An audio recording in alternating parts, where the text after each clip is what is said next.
바로 그 코로나가 주말 사이에 더 기승을 부렸습니다. 박성배 변호사님. 코로나19 신규 확진자 추이가 지난 12월 4일 0시 기준 3월 이후 처음으로 600명대를 돌파하더니 6일 0시 기준 631명, 7일 0시 기준 615명으로 주말 이틀 동안 연달아 600명대를 기록했습니다. 심각하네요, 진짜. 이달 들어서 신규 확진자 증가세가 뚜렷한 데다 지역사회 감염 양상으로 이어지고 있고 무엇보다 수도권의 사회적 거리두기 2단계 격상에도 불구하고 진정세가 좀처럼 보이지 않고 있습니다. 네.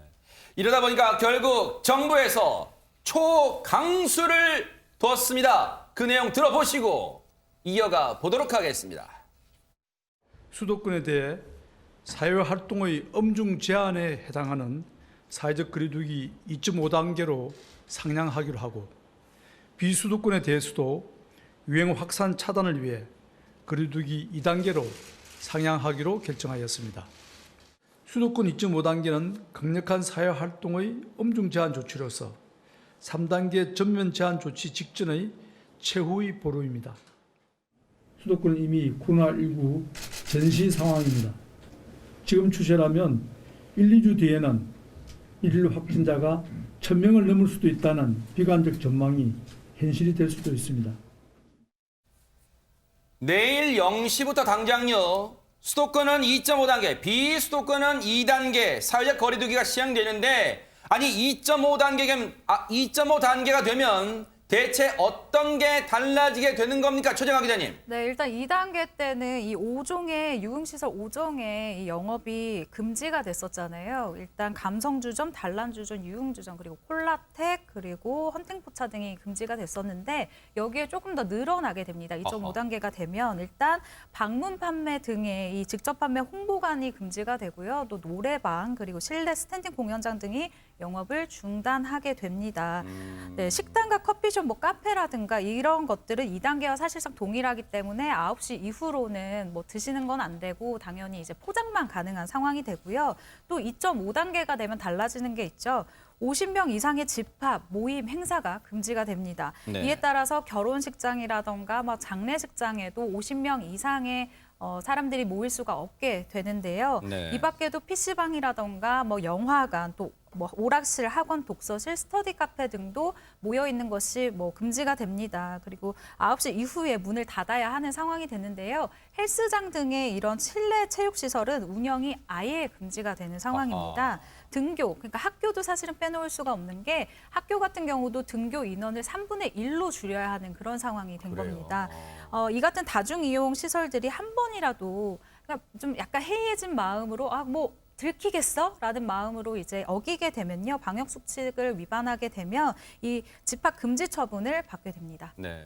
이른바 원 스트라이크 아웃제를 시행하겠다는 건데 사실 최준문 교수님 이 이른바 장사하시는 분들, 영업하시는 분들 있잖아요. 식당 같은 거, 소상공인 자영업자분들은 설마 했는데 이제 거리두기 단계가 격상됐어요. 이렇게 되면 정말 생활에 타격을 받을 수밖에 없잖아요. 그럼요. 타격을 받을 수밖에 없습니다. 지금 영업 제한이 돼가지고 문을 닫아야 되는 업소만 13만 개예요. 아, 그래요? 전국에. 그리고 운영이 제한되는 곳, 그러니까 시간이 제한되는 곳이 46만 개입니다.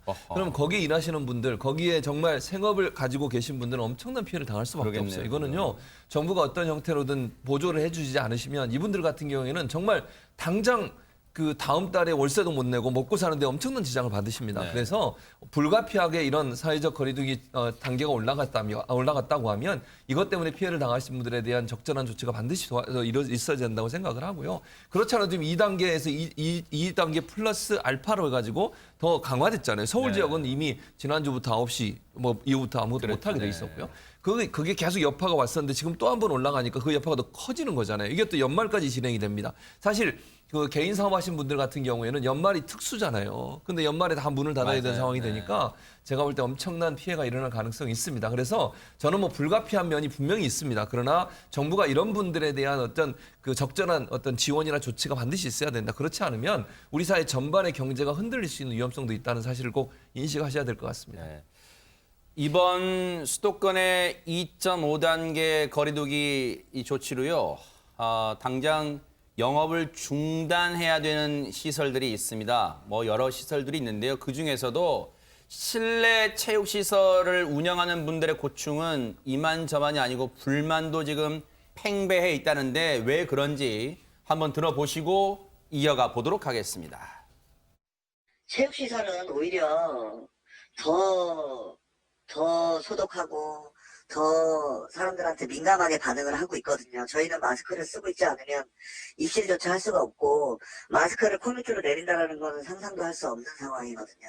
오히려 마스크를 잘 쓰고 있는 학원이나 저희 헬스장 같은 데는 지금 영업을 중단을 하게 되고 밥을 먹으면서 식당에서 밥을 먹으면서 같이 술을 마시는 그런 식당이나 술집들은 9시까지 영업을 한다라는 게 형평성에 많이 어긋나고 2주가 됐든 3주가 됐든 그냥 전국적으로 다 셧다운을 하고 다시 내년부터는 사람들이 화이팅해서 내년을 다시 시작을 해야 될 텐데 내년도 그렇게 보낼 거라고 생각하니까 너무 암담하고 최진문 교수님, 예. 뭐 헬스장이나 요가원 같은 곳의 이 업주분들의 얘기는 한마디로 그런 것 같아요. 식당과 다를 게 뭐가 있냐. 식당 오히려 밥 먹을 때는 마스크를 벗지 않느냐. 근데 헬스장, 요가원은 늘 마스크를 쓰고 운동한다. 지금 그런 말씀 같아요. 그렇죠. 사실은 그 헬스장이나 요가원을 운영하시는 분들 같은 경우에는 억울한 부분이 없지 않아 있어요. 왜냐하면 방금 말씀하신 식당 같은 경우에는 뭐 점심 때든 아니면 중간에 오셔서 식사하려면 마스크 벗어야 되고요. 혼자 오시지 않으면 앞에 앉은 분과 대화도 해요. 그리고 아무리 뭐 떨어져 있다 하더라도 비말이 튈 수 있고 이 겨울 같은 경우에는 문을 다 닫고 온풍기를 돌리기 때문에 비말이 많은 지역, 높은 지역까지 다른 지역까지 뛸 수 있는 그런 위험성이 있는데 네. 실내 체육시설은 다 마스크 쓰고 운동을 하는데 왜 우리는 못하게 하고 식당은 영업하게 하느냐 이런 불만이 있을 수밖에 없죠. 그래서 이 기준이 뭐냐 하는 부분에서 논란이 많이 있습니다, 현재. 그래서 이 부분에 대해서도 정부가 지금 물론 특별한 기준이 있다고 밝히지는 못하고 있어요. 근데 뭐 요가원 같으면 더더욱 그럴 것 같아요. 왜냐하면 이게 뛰는 거야 땀나고 이러지만 요가원은 그렇게 땀을 많이 흘리는 운동은 아니잖아요, 그렇죠. 사실은. 앉아서 이렇게 움직이는 거니까. 그래서 사람이 북적대는 식당은 영업을 계속하는데 우리는 영업을 못하게 하는 것 자체가 불공평하다. 이런 지금 불만이 커지고 있는 상황입니다. 네. 거기에다가요, 지금 거리두기가 2.5단계로 격상되면서 당장 결혼을 앞둔 예비 신혼부부들의 불만도 이만저만이 아니랍니다. 장윤미 변호사님. 그렇습니다. 예비 신혼부부들이 상당히 좀 난처한 상황에 처하게 된 건데요. 2.5단계로 사회적 거리두기 단계가 상향 조정되면서 예식장에 모실 수 있는 하객 수가 50명 미만으로 그래요? 하향된 겁니다. 그래서 이미 한 예비 신부의 사연을 들어보면요. 어머님이 유방암 사귀셔서 부랴부랴 급하게 예식 일자를 잡고 친인척들에게 모두 청첩장까지 뿌려놨는데 아유. 지금 누구한테는 오라고 하고 누구한테는 오지 말라고 당부를 해야 되는 아이고. 그리고 어머님의 위중한 상황 때문에 결혼식도 미룰 수 없는 아이고. 이런 상황에 처했다고 합니다. 네. 또 하나 문제는 네. 바로 또 이 비용 때문인데요. 네. 원래는 한 뭐 100명, 200명 이렇게 예약을 걸어놨는데 지금 정부 지침은 10%의 보증 인원에 한해서만 만회를 해주라는 겁니다. 그렇기 때문에 이렇게 본인이 100명, 200명을 했으면 10%를 제외한 나머지는 웨딩업체가 강권을 하면 그냥 그대로 그 비용을 내야 되는 거예요. 근데 사람 수에 따라서 이 식비가 만만치가 않잖아요. 결혼식은 한 3만 원에서 5만 원, 많게는 한 10만 원까지도 하는데 이 비용을 사실상 식사 대접을 하지도 못하는 상황에서 고스란히 예비 신랑, 신부들이 부담해야 되니까 불만의 목소리가 상당히 많이 나오고 있습니다. 아니, 박성배 변호사님, 이거는 진짜 예비 신혼부부 입장에서는 억울하잖아요. 지금 하객들을 많이 못 모시는 것도 그런데 그 금전적 손해를 고스란히 떠안으라고요? 이걸 정부가 이런 것까지 보전 안 해줘요, 그러면? 여기저기서 예비 신랑 신부들의 불만과 답답함이 쏟아져 나오고 있습니다. 일단 청와대 국민청원 게시판에는 사회적 거리두기 격상이다, 결혼식장 인원 제한까지 그냥 결혼식을 하지 말라고 통보하는 것과 다를 바가 뭐냐라는 글이 올라오고 있고요. 그리고 결혼 준비 카페에서는 부당한 보증 인원을 정한 계약을 불이행하자거나 이 문제에 대해서는 정부가 강제해야 한다는 목소리가 나오고 있습니다. 한편 정부도 대책을 마련하고 있기는 합니다. 코로나19 등으로 결혼식이 취소될 경우에는 그 위약금을 면책, 감경받을 수 있도록 위약금 분쟁 해결 기준을 개정하고 이 개정안을 행정 예고했는데요. 다만 이 개정안은 강제적 효력이 없습니다. 권고에 불과하기 때문에 예식장 측이 이 개정안을 받아들일지 말지를 결정하는 데 매달릴 수밖에 없는 상황입니다. 방역 당국이 규제를 만드는 건 쉽게 만들 수 있다 치지만요. 거기에 따르는 피해를 오롯이 시민이 떠안으라고요? 이건 정말 개선돼야 되는 거 아니에요? 정말 지금이라도 다시 한번 생각해봐 주세요. 억울한 일을 막아야 되는 거 아닙니까? 자, 이런 가운데요. 지금 서울시는 지난 5일부터 잠시 멈춤 기간이잖아요. 서울시민 잠시 멈춤 기간인데 지금 마트 등 생활시설에서도 이게 엄격하게 적용이 되고 있다는데 정말 우리의 달라진 모습 영상을 한번 보시고 이어가 보도록 하겠습니다. 자, 고객님들 이제 30분 남았습니다. 얼른 장 보셔가지고 계산대로 이동하셔야 됩니다. 자, 21시 이후에는 계산이 안 됩니다. 고객님 카트에 있는 거 그냥 두고 가실 수도 있어요. 계산이 안 됩니다. 자, 지금 장 보신 거라도 빠르게 이동하셔서 계산대 이용을 부탁드립니다.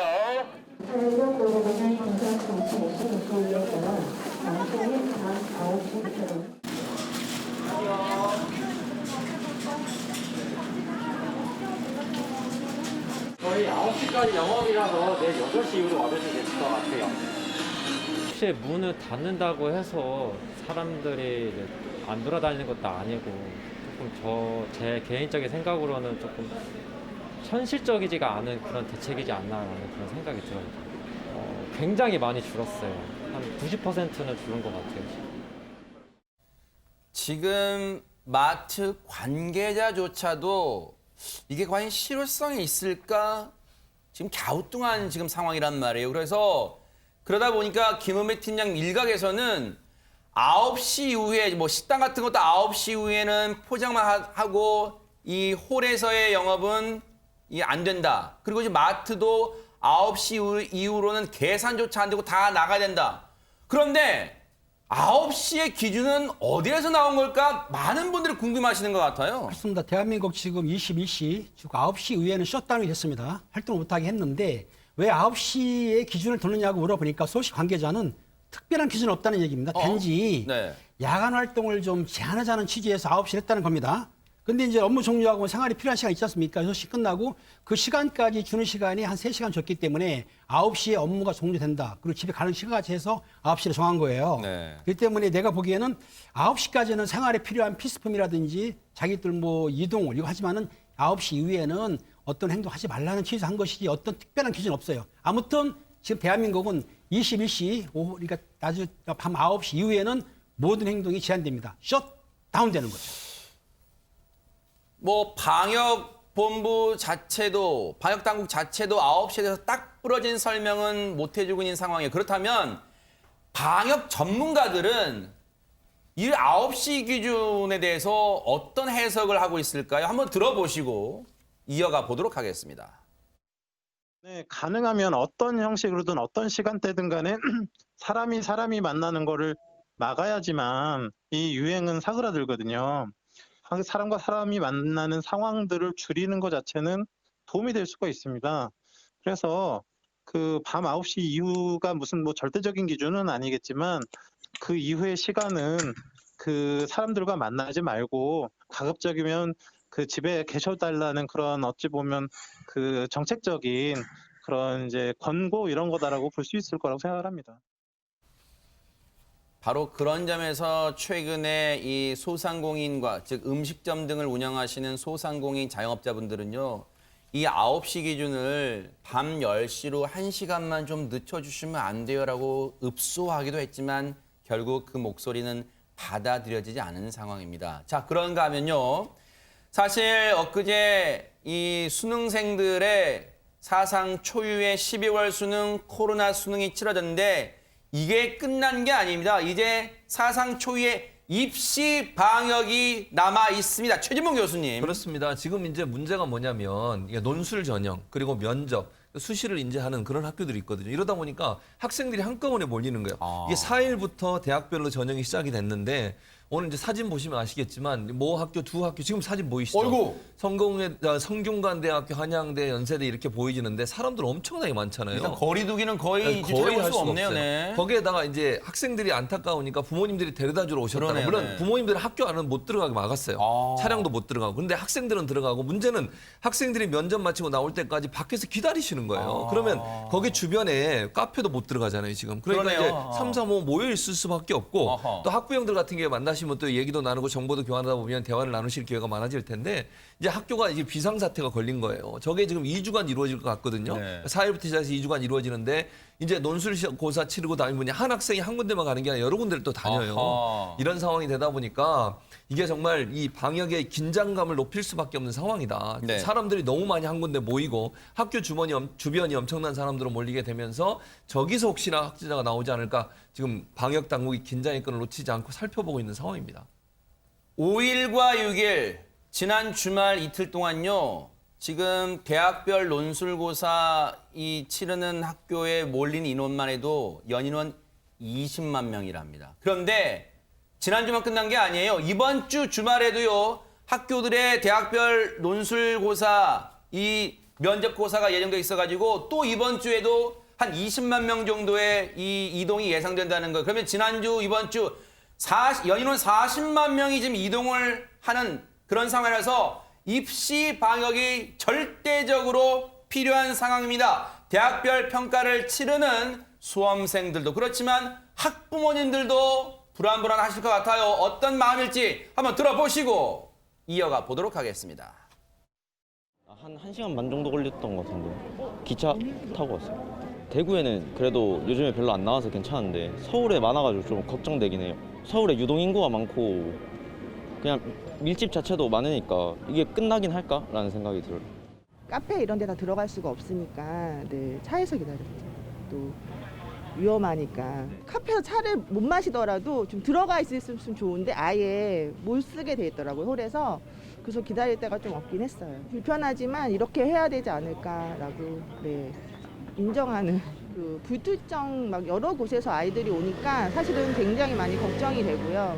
그래서 저희 아이도 정말 이제 먹을 거, 뭐 마실 거 하나도 갖고 가지 않게 하고 마스크도 절대 안 벗게 하겠다고 얘기를 좀 이렇게 단도리를 하고 들여보냈습니다.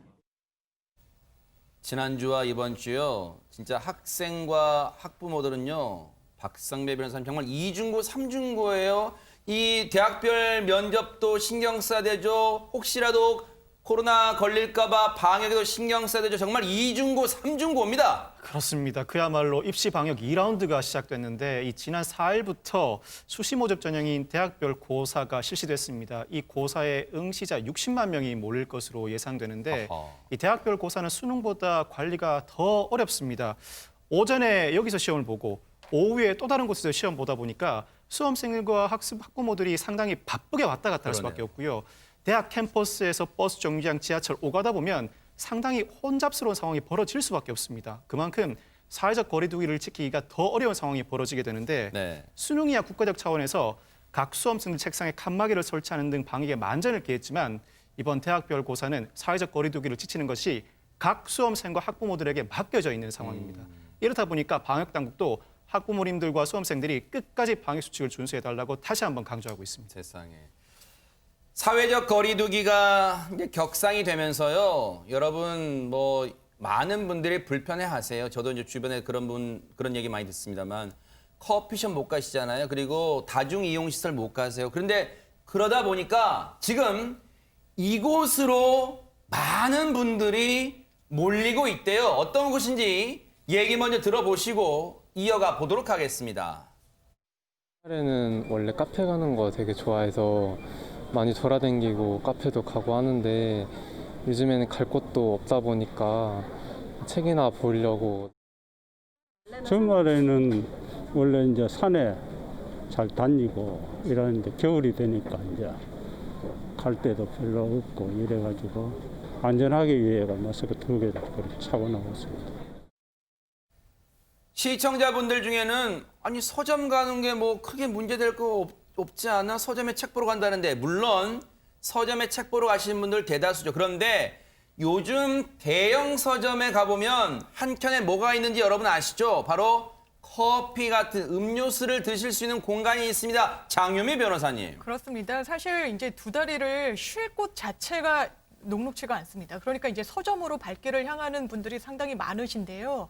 서점에 음료수도 팔고 뭐 먹을 것도 팔다 보니까 이 책을 보는 공간에서 앉아서 마스크를 내리고 뭐 심지어는 싸운 음료수를 드시는 분들도 계시고 뭐 음식물을 섭취하시는 분들도 계시고 이렇게 방역의 사각지대가 생기고 있습니다. 또 뿐만 아니라 책을 보면 좀 이제 답답한 마음도 들고 하니까 뭐 턱에 내린다든지 그리고 뭐 코스크 형태로 쓴다든지 하는 분들이 많이 생기고 있어서 이게 카페를 막았더니 또 풍선 효과로 서점으로 발길이 이어지고 그런 한 곳을 규제하면 다른 곳이 또 방역의 사각지대로 나오게 되고 이런 상황에서 모든 것을 다 규제만 할 수가 없는 상황이다 보니까 정부의 고심도 깊어지고 있는 그런 상황입니다. 그러네요. 방역 당국에서는요, 서울을 비롯한 수도권 시민들한테 아예 연말 모임을 취소해달라고 읍소를 하고 있는데 이런 가운데 서울시가 연말에 아주 큰 행사를 취소하기로 했다면서요, 최정아 기자님. 네, 그렇습니다. 해마다 12월 31일 11시 반, 그러니까 밤 11시 반경에 시작되는 하나의 행사가 있죠. 종로구 보신각에서 열려온 제야의 종 타종 행사. 네. 바로 이 행사가 취소가 됐습니다. 아, 그래요? 1953년에 시작된 이후로 67년 만에 취소가 된 건데요. 아하. 이렇게 종을 33번을 치는 모습을 보려고 사실 한 번이라도 가보신 분들은 아시겠지만 사실 이 타종 행사를 보기 위해서 그 장소에 무려 10만 명의 시민이 모이게 됩니다. 아하. 그런데 사실 지금 같은 상황에서 10만 명이 모인다. 굉장히 위험한 맞아요. 상황이잖아요. 네. 그렇기 때문에 이 서울시 관계자가 이렇게 이야기를 하는데요. 코로나19 확산에 따라서 이 내부 회의에서 취소가 결정이 됐다. 확진자가 늘어나고 있어서 취소가 불가피한 상황이었다라고 전달을 하고요. 네. 또 대신 이 일을 대신할 방법을 또 찾았습니다. 이 자정에 맞춰서 시민들이 타종을 볼 수 있도록 이 타종 행사를 미리 녹화를 해놓는 겁니다. 사전 녹화를 해서 이제 방송으로 송출을 하겠다라는 방법을 찾은 건데요. 네. 아직까지 좀 시간이 남아 있는 상태여서 그런지 일단 온라인용으로 실시한다라는 방침은 정해졌는데 뭐 누가 참석을 할 것이며 뭐 그러네요. 예를 들어서 작년에는 뭐 펭수가 종을 쳤는데 이런 부분을 누가 칠 것이며 그리고 뭐 언제 이것을 송출을 할 것이냐에 대한 아주 자세한 부분은 정해지지 않았다라고 합니다. 네. 들으신 것처럼 전 세계가, 우리뿐 아니라 전 세계가 지금 코로나19로 신음하고 있는데 지금 중국이요! 분노를 자아내고 있습니다. 박성배 변호사님. 전 세계 코로나19 누적 확진자가 6,500만 명을 넘어서고 사망자가 150만 명을 넘어선 이때 중국 우한시가 관광객을 유치하기 위한 홍보 영상을 제작해 논란이 되고 있습니다. 허허. 미국 CNN 보도에 따르면 우한시 문화관광국이 지난달 13일 SNS에 우한에서 만나요라는 영상을 올렸는데요. 이 영상이 최근 영어로 번역돼서 SNS를 통해서 공유되고 있습니다. SNS에 공개된 글을 보면 우한은 그 아름다움을 한순간도 숨기지 않는다면서 우한을 사랑하는 사람들이 더 많은 사람이 이를 이해할 수 있기를 바란다고 기재가 되어 있습니다. 사실 우한은 코로나19와의 전쟁에서 승리했다고 표방하는 중국 공산당의 선전 도구가 돼버렸습니다. 많은 중국인들이 봉쇄 기간을 견뎌낸 우한 시민들을 칭찬하고 있고 특히 이 영상에 대해서도 우한의 아름다움을 극적으로 표현했다면서 칭찬하고 있습니다. 최진문 교수님. 예. 진짜 중국 왜 이럽니까? 이거 진짜 일말의 양심도 없어요. 후한무치하네요, 진짜. 그렇죠. 후한무치의 전형이라고 볼 수 있죠. 우한이라고 하면 잘 아시는 것처럼 코로나19의 발생지라고 할 수 있는 거 아니겠어요? 거기서부터 시작돼서 지금 전 세계로 퍼져서 전 세계의 인구들이 엄청난 고난을 당하고 있고 어려움을 당하고 있고 우리도 마찬가지 아닙니까? 이런 상황에서 본인들이 지금 관광 오라고 저렇게 관광 비디오, 영상 찍어가지고 저걸 송출했다? 이해할 수 없는 거죠. 그리고 우한 같은 경우는 잘 아시는 것처럼 전 세계에 많은 사람들이 의심을 품고 있는 게 실제로 발생한 그 인원, 그러니까 뭐 확진자든 아니면 네. 환자든 이런 사람들 인원을 축소해서 보고하고 은폐했다고 하는 비난도 받고 있습니다. 실제 처음에 저 문제가 발생했을 때 빠르게 WHO나 다른 나라에 전파를 했으면 네. 이렇게까지 퍼지지 않았을 텐데 한동안 중국에서 저거 별거 아니다, 독감이다 이러면서 계속 얘기 않고 있다가 나중에 문제가 커지니까 그때서 밝혔어요. 그러면 대처할 수 있는 시간도 이미 뺏긴 거 아니겠습니까? 네. 그럼 전 세계적으로 비난을 받을 수밖에 없는데 지금은 자중하고 네. 정말 이 코로나를 이기기 위해서 본인들이 함께 노력하는 모습을 보여줘야 될 텐데 우리는 이미 벗어났다고. 지금 제가 볼 때 중국이 벗어난 상황이 아니에요. 맞아요. 저런 관광 홍보물을 낼 때가 아니고 네. 전 세계 국민들 앞에 세계 이 사람들 앞에 사죄하고 네. 정말 열심히 돕겠다 이런 모습을 보여야 되는데 그러니까요. 저런 모습을 보여서 비난을 자초하고 있는 모습이다 이런 생각이 듭니다. 네, 우리 정부는 지금 안간힘을 쓰고 있습니다. 수도권은 2.5단계, 비수도권은 2단계로 격상했는데 과연 이 조치가 지금 시점에 하는 게 적절했는지 전문가의 얘기 들어보시고 이어가 보도록 하겠습니다. 이제 지금의 유행이 1, 2차 유행과는 달리 지역사회의 젊은 사람 중심으로 조용한 전파들, 무증상자 중심의 조용한 전파들이 이렇게 나타나고 있는 상황이기 때문에 유행을 억제하기 위해서는 사회적 거리두기가 잘 지켜지는 수밖에 없는데 지금의 단계로서는 충분하게 재생산 지수를 낮추지 못하는 그런 유행의 억제를 시키지 못하는 상황이 벌어졌고 실제로 그 확진자 규모도 지금 점차 뭐 차를 좀씩 늘고 있는 추세, 그 600명을 넘어가고 있지 않습니까 지금? 그러니까 사실 지금 2단계에서 2단계 알파를 올릴 때 많은 감염 전문가들이 2.5단계로 올려야 된다, 뭐 그것도 좀 늦었다 이런 얘기들을 사실 좀 했었던 사람들이 있었습니다. 그 이유가 1, 2차 유행과는 달리 지금 3차 유행이 방역당국의 노력으로 재생산 지수를 떨어뜨릴 수 없기 때문에 사회적 거리두기 외에 방법이 없었기 때문이거든요. 이 역시도 지켜봐서 1000명대가 넘어간다 그러면 어쩔 수 없이 지금 3단계까지도 가야 되는 그런 좀 위중한 그런 유행의 단계라고 볼 수 있습니다. 장윤미 변호사님, 사실 뭐 모든 전문가가 그런 건 아니겠습니다만 지금 3단계 조치, 선제적 조치도 필요하다 이런 의견도 있네요, 지금. 그렇습니다. 일부 전문가분들은 지금 정부 시책이 한 단계, 두 단계씩 늦게 가고 있다. 그래서 선제적으로 빨리 3단계 격상 조치를 하고 그것을 집중적으로 한 2주간 이제 시행할 필요도 있다. 그렇게 해야 지금 500명, 600명 나오는 그 추세를 급격하게 꺾을 수 있지. 그냥 2.5단계 이런 수준으로는 이 300명대, 400명대, 500명대 이 주춤하는 이 상황을 멈출 수가 없다라고 경고하고 있는 그런 네. 상황입니다. 지금 많은 분들이 걱정하고 있습니다. 제일 중요한 거는요, 나 자신부터 일단 개인 방역을 철저하게 지켜주시는 걸 거라 생각해 보겠습니다.